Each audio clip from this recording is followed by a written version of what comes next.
Hello everyone, जय हिंद दोस्तों आज हम बात करेंगे लेक्चर नंबर 23 पे।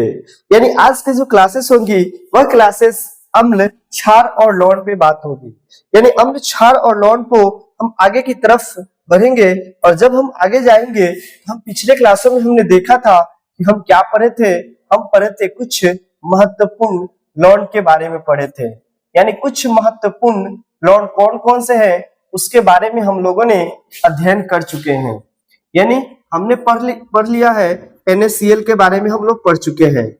NaCl की अगर बात करें तो हम लोग सोडियम हाइड्रोक्साइड के बारे में पढ़ चुके हैं। सोडियम हाइड्रोक्साइड आखिर होता क्या है।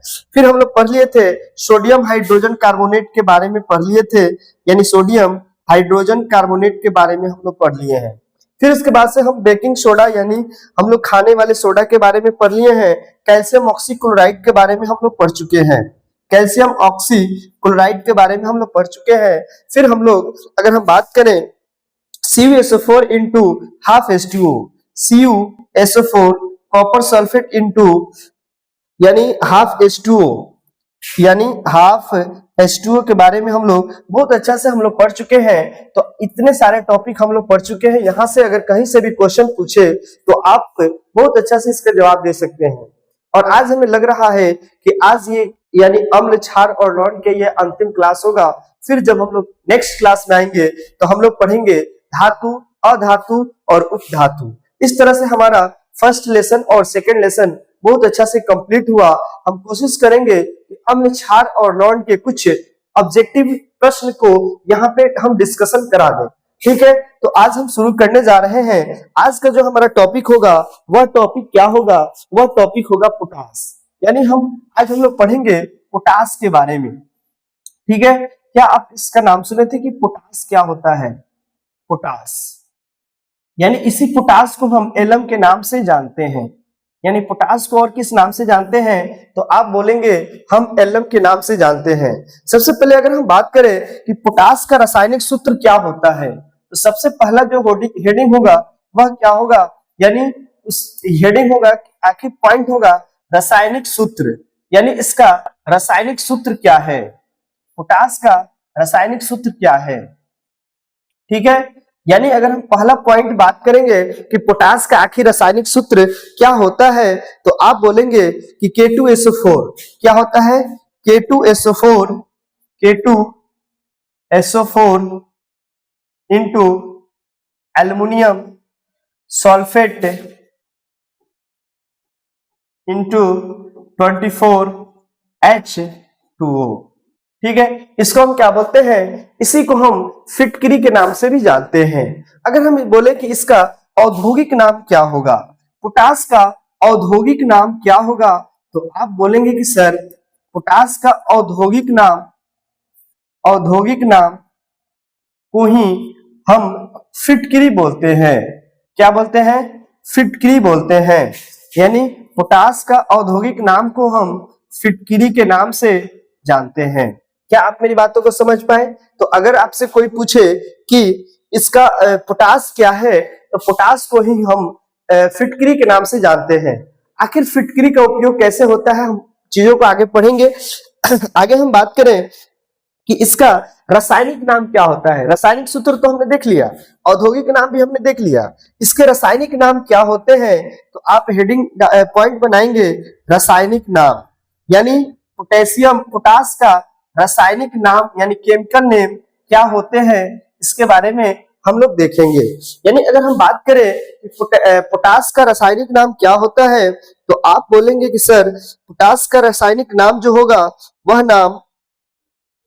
नाम पोटेशियम एल्यूमिनियम सल्फेट होता है। क्या होता है? पोटेशियम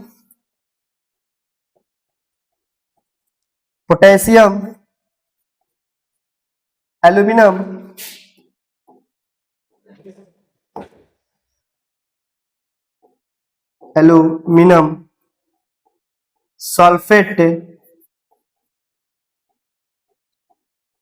सल्फेट होता है। ठीक है जी, यानी अगर पूछे कि पोटास का अगर रासायनिक सूत्र पूछे तो आप बोलेंगे K2SO4 इंटू एल्युमिनियम सल्फेट और 24 यानी ये H2O है, डेकाहाइड्रेट है। अगर हम औद्योगिक नेम की अगर हम बात करें कि पोटास का औद्योगिक नाम क्या होगा, तो बोलेंगे कि फिटकिरी होता है। ठीक है, अगर हम आगे बात करें कि क्या रासायनिक नाम क्या होता है, तो बोलेंगे पोटेशियम एल्यूमिनियम सल्फेट होता है। अगर हम पोटास के उपयोग के बारे में हम पढ़ेंगे, आखिर पोटास के उपयोग कैसे होता है, तो पोटास का उपयोग, अगला हेडिंग होगा फिटकिरी का उपयोग। क्या हम लिख सकते हैं क्या, फिटकिरी का उपयोग, यानी फिटकिरी का उपयोग हम कैसे करते हैं। इसी फिटकिरी को हम किस नाम से जानते हैं, तो इसी फिटकिरी को हम एलम के नाम से जानते हैं, इसी फिटकिरी को हम पोटास के नाम से जानते हैं। तो हम बोलेंगे कि फिटकिरी का जो उपयोग है, यह उपयोग कैसे किया जाता है। तो आप डालेंगे पानी, फिटकिरी का जो उपयोग है पानी को शुद्ध करने में। पहला पॉइंट क्या होगा, पानी को शुद्ध करने में फिटकिरी का उपयोग किया जाता है। पानी को शुद्ध करने में, पानी को शुद्ध करने में फिटकिरी का उपयोग किया जाता है। फिटकिरी का उपयोग किया जाता है, यानी पहले पॉइंट में हमने क्या देखा कि फिटकिरी का उपयोग हम कहां करते हैं, तो फिटकिरी का उपयोग हम पानी को शुद्ध करने में करते हैं। ठीक है, क्या आप मेरी बातों को समझ पाए कि पानी का उपयोग कहां करते हैं, तो फिटकिरी यानी पानी को शुद्ध करने में फिटकिरी का उपयोग करते हैं। अगले पॉइंट की तरफ आएंगे। अगले पॉइंट में हम लिखेंगे कि यानी सेविंग करने में, यानी सेविंग करने में हम इसका उपयोग करते हैं।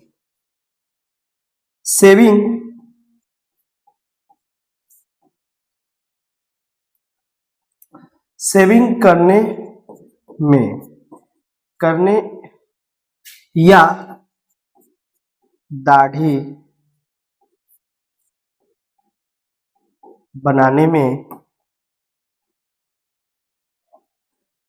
में फिटकिरी का उपयोग किया जाता है। अगला पॉइंट में हम लिखेंगे कि सेविंग के बाद हम अगला पॉइंट जो लिखेंगे वह पॉइंट होगा कपड़ा उद्योग में, यानी रंग को अस्थाई बनाने में। यानी हम लिखेंगे रंग को अस्थाई बनाने में फिटकिरी का उपयोग करते हैं। ठीक है, अगला पॉइंट हम लिखेंगे कपड़ा उद्योग में फिटकिरी का उपयोग हम करते हैं। ठीक है, क्या आप मेरी बातों को समझ पा रहे हैं, यानी रक्त का थक्का बनाने में भी फिटकिरी का प्रयोग हम करते हैं। एक पॉइंट और लिख लें यहां पे, रक्त को थक्का बनाने में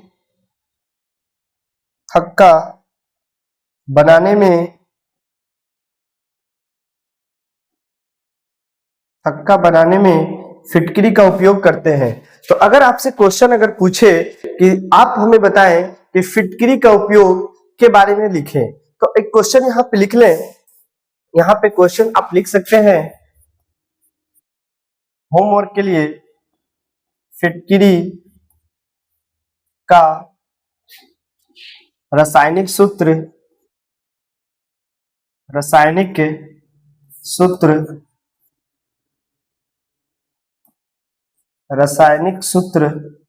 व इसके उपयोग का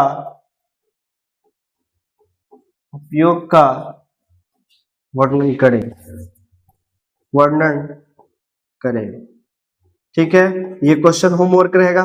फिर हम अगले टॉपिक की तरफ आएंगे, यानी फिटकिरी में ही हम आगे बात करेंगे कि हमने फिटकिरी के बारे में देखा, फिटकिरी के गुण के बारे में पढ़ लेते हैं कि फिटकिरी के गुण होते क्या हैं। तो अगला हेडिंग आप डालेंगे फिटकिरी के गुण। क्या लिखेंगे, फिटकिरी के गुण। ठीक है जी, फिटकरी के गुण। उपयोग हम लोगों ने देख लिया, गुण के बारे में देख लेते हैं। ठीक है, पॉइंट नंबर 1 बना ले। ठीक है, पॉइंट नंबर 1 में लिखेंगे, वैसे लिखकर हम लिख देते हैं। यह पानी में आसानी से घुल जाता है। यह पानी में आसानी से घुल जाता है। यह पानी में आसानी से घुल जाता है। घुल जाता है यानी इसके गुण क्या है कि यह पानी में क्या होता है, आसानी से घुल जाता है। गर्म करने पर इसमें, दूसरा लिखेंगे, गर्म करने पर इसमें, गर्म करने पर इसमें, गर्म करने पर इसमें से पानी, इसमें से पानी के, पानी जो है इसके अणु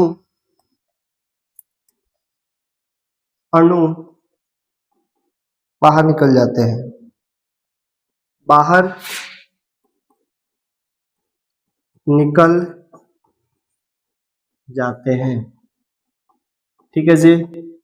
क्या फिटकरी के उपयोग, फिटकरी के गुण आप बता सकते हैं। यह पानी में आसानी से घुल जाता है। इसका विलयन अम्लीय होता है। इसके गुण क्या है, इसका जो विलयन होगा, इसका विलयन अम्लीय होता है। इसका विलयन अम्लीय होता है। क्या आप मेरी बातों को समझ पा रहे हैं कि इसका जो विलयन होगा कैसा होगा, अम्लीय होगा। क्या आप मेरी बातों को समझ पा रहे हैं ना।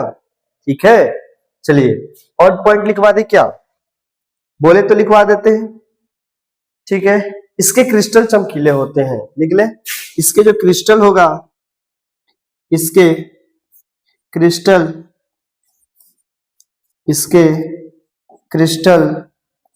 चमकीले होते हैं। इसके क्रिस्टल कैसे होते हैं, चमकीले होते हैं। नोट करके एक पॉइंट लिखेंगे, नोट यानी नोट में लिखेंगे NOTE, नोट में लिख लेंगे एक पॉइंट। वह पॉइंट ये होगा कि अधिक मात्रा में इसका उपयोग हानिकारक होता है। अधिक मात्रा में इसका उपयोग, अच्छा इसका का मतलब किसके बारे में हम लोग पढ़ रहे हैं, तो आप बोलेंगे सर एलम के बारे में हम लोग पढ़ रहे हैं। ठीक है, इसका उपयोग, अधिक मात्रा में इसका उपयोग हानिकारक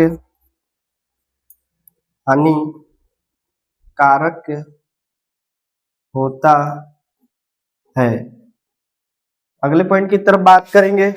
अधिक मात्रा में इसका उपयोग कैसा होता है, हानिकारक। बच्चों को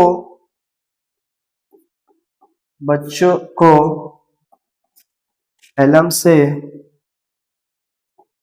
दूर रखना चाहिए, दूर रखना चाहिए। ठीक है जी, चलिए एक पॉइंट और लिख ले। आंखों से दूर रखना चाहिए। कैसे, आंखों से दूर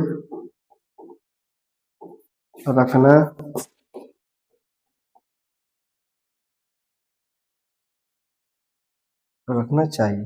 क्या आप मेरी बातों को समझ पाए। तो क्या आप पोटास के बारे में आप जाने कि पोटास किसे कहते हैं। ठीक है, ठीक है, पोटास के बारे में अगर आप लोग जान गए तो एक टॉपिक छोटा सा और एक टॉपिक है, यह टॉपिक है धोने की सोडा। कौन सा टॉपिक, धोने की सोडा। अब ये धोने की सोडा जैसे पढ़ा देंगे ये लेसन पूरी तरह से कंप्लीट हो जाएगा। तो हम लोग बात करेंगे धोने की सोडा। लास्ट हेडिंग डाल लें वॉशिंग, यानी वॉशिंग सोडा। हेडिंग डालेंगे आप वॉशिंग सोडा। ठीक है, यानी ऐसे डालें वॉशिंग सोडा, इसी को बोलते हैं धोने की सोडा। ठीक है, धोने की सोडा पे हम बात करेंगे। ठीक है, अगर हम बात करें इसका रासायनिक नाम क्या है, ठीक है, धोने की सोडा का रासायनिक नाम क्या है, तो लिखेंगे इसका रासायनिक नाम, ठीक है, यानी धोने की सोडा का रासायनिक नाम क्या होगा, सोडियम कार्बोनेट डेकाहाइड्रेट। क्या लिखेंगे, सोडियम कार्बोनेट डेकाहाइड्रेट। लिखेंगे sodium carbonate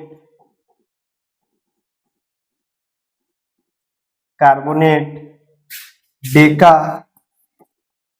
hydrate. Sodium carbonate Deka hydrate. अगर हम बोलें कि इसका रासायनिक सूत्र नाम क्या होगा, दूसरा पॉइंट में आप लिखेंगे रासायनिक सूत्र,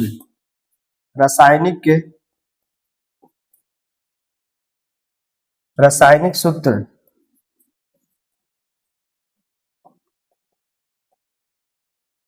सोडियम कार्बोनेट डेकाहाइड्रेट का रासायनिक सूत्र होगा NaHCO3, सोडियम कार्बोनेट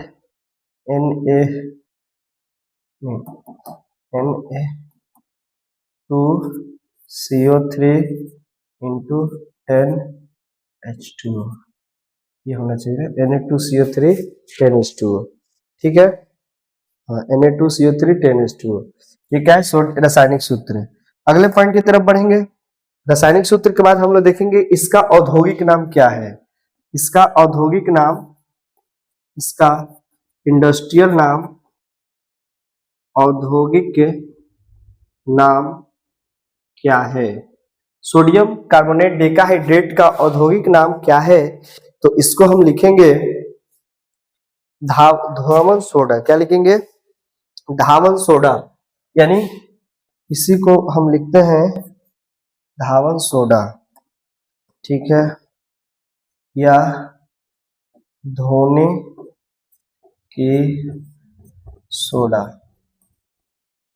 या इसको बोलते हैं धावन सोडा, धावन सोडा बोलेंगे, ठीक है जी। यानी औद्योगिक नाम क्या होगा, धोने की सोडा या धावन सोडा, ठीक है। इसका अन्य नाम लिख ले, इसका अन्य नाम भी होते हैं, पॉइंट बना ले, अन्य नाम क्या है, तो अन्य नाम में इसका लिखेंगे कि इसको सल्वे कलौन बोलते हैं। क्या बोलते हैं, साल्वे कलौन।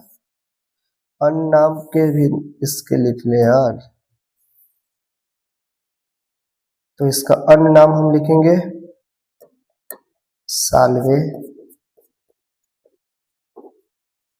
का लौन। क्या आप मेरी बातों को समझ पा रहे हैं, इसी को सब सज्जी भी बोलते हैं। क्या बोलते हैं, अन्य नाम में लिखेंगे साल्वे का लौन, या इसको हम सज्जी भी बोलते हैं, ठीक है मेरे दोस्त, सज्जी, ठीक है। यानी अगर आपसे कोई पूछे कि धोने के सोडा के बारे में बताइए, तो आप बोलेंगे कि सर धोने के सोडे का जो रासायनिक नाम है सोडियम कार्बोनेट डेकाहाइड्रेट, रासायनिक सूत्र क्या है, तो Na2CO3 इंटू 10H2O। अगर औद्योगिक नाम पूछे धोने की सोडा या धावन सोडा बोलते हैं। अन्य नाम क्या है, तो अन्य नाम लिखेंगे साल्वे कलौन या सज्जी, ठीक है। अगर हम इसका उपयोग बोलें, अगर हम बोलें कि धोने की सोडा यानी सोडियम कार्बोनेट डेकाहाइड्रेट के उपयोग क्या है, उपयोग, तो सबसे पहले हेडिंग होगा, छोटा सा हेडिंग होगा, वह हेडिंग होगा उपयोग, उपयोग, इसी को बोलते हैं यूजेस, ठीक है। अगर हम बात करें इसके उपयोग की, तो पॉइंट नंबर 1 में बना करके लिखेंगे क्लीनिंग एजेंट के रूप में किया जाता है। इसका उपयोग ऐसे भाषा में लिखे, धावन सोडा का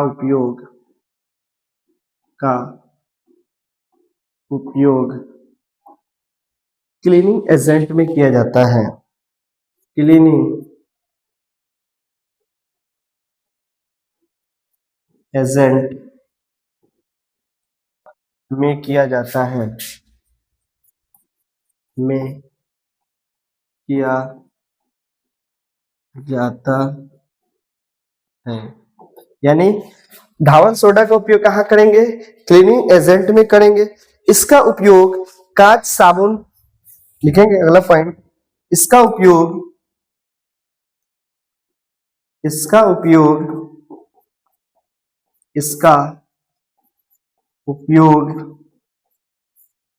कांच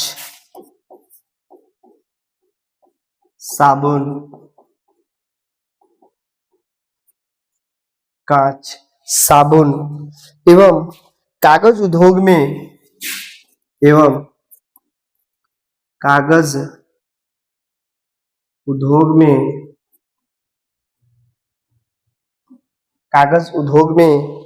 होता है। ठीक है जी, कागज उद्योग में होता है। इसका उपयोग क्या होगा? कागज उद्योग में होता है। लिखेंगे पेपर इंडस्ट्री में इसका उपयोग पेपर इंडस्ट्री में किया जाता है। इसका उपयोग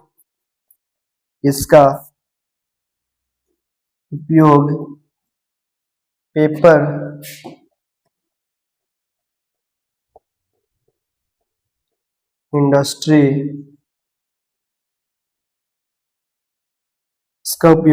इंडस्ट्री में होता है। इसका उपयोग, तो आप बोलेंगे धावन सोडा का उपयोग पेपर इंडस्ट्री में होता है। ठीक है, इस तरह से हम देखेंगे कि ये लेसन जो है हम पूरी तरह से कंप्लीट कर चुके हैं। ठीक है, अगर हम बात करें उपयोग हमने देख लिया, थोड़ा सा पीछे को एक बार देख लेते हैं। आज हमने क्या क्या पढ़ा? तो हमने पढ़ा, देखें कुछ महत्वपूर्ण नॉन हम लोग NaCl के बारे में हम लोग पढ़ चुके हैं। ठीक है, NaOH के बारे में पढ़ चुके हैं, सोडियम हाइड्रोजन कार्बोनेट के बारे में पढ़ चुके हैं, कैल्शियम ऑक्सीक्लोराइड के बारे में, CuSO4 कॉपर सल्फेट डेकाहाइड्रेट के बारे में हम लोग पढ़ चुके हैं। फिर उसके बाद से हम लोग पढ़े आज पोटास के बारे में। पोटास क्या होता है, इसके रासायनिक सूत्र क्या है, इसके औद्योगिक नाम क्या है, इसके रासायनिक नाम क्या है। फिर हमने देखा फिटकरी के उपयोग क्या क्या है।